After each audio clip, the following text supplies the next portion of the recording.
இந்தியாவில் நடைபெற்று வரும் நடப்பு 2025 ஐபிஎல் கிரிக்கெட் தொடரில் மோசமான ஆட்டத்தை வெளிப்படுத்தி வரும் சென்னை சூப்பர் கிங்ஸ் அணியானது இதுவரை 11 போட்டிகளில் விளையாடி 9 தோல்விகளை பெற்று பிளே-ஆஃப் சுற்றிற்கான வாய்ப்பை இழந்தது.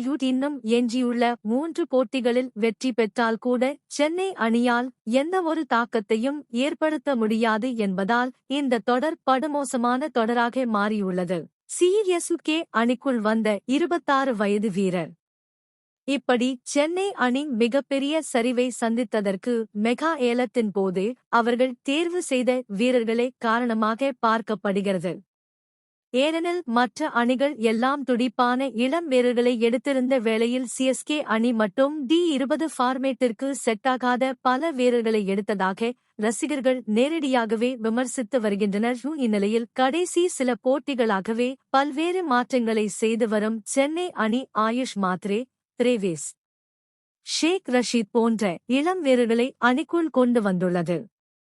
இதன் காரணமாக அடுத்த ஆண்டு நிச்சயம் சென்னை அணியில் பல இளம் வீரர்கள் இருப்பார்கள் என்று எதிர்பார்க்கப்படுகிறது.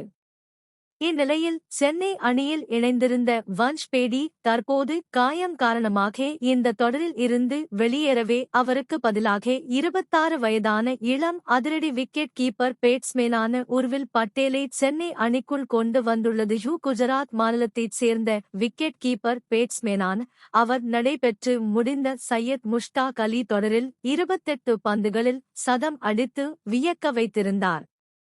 எனவே அவரது திறமையை கருத்தில் கொண்டு சென்னை அணி அவரை மாற்று வீரராக அணியில் இணைத்துள்ளது. சிஎஸ்கே அணியில் தோனிக்கு பிறகு விக்கெட் கீப்பர் பேட்ஸ்மேன் யார் இருக்கிறார்கள் என்ற கேள்விக்கு பதிலாக தற்போது விக்கெட் கீப்பர் பேட்ஸ்மேனான அவரை கொண்டு வந்துள்ளது.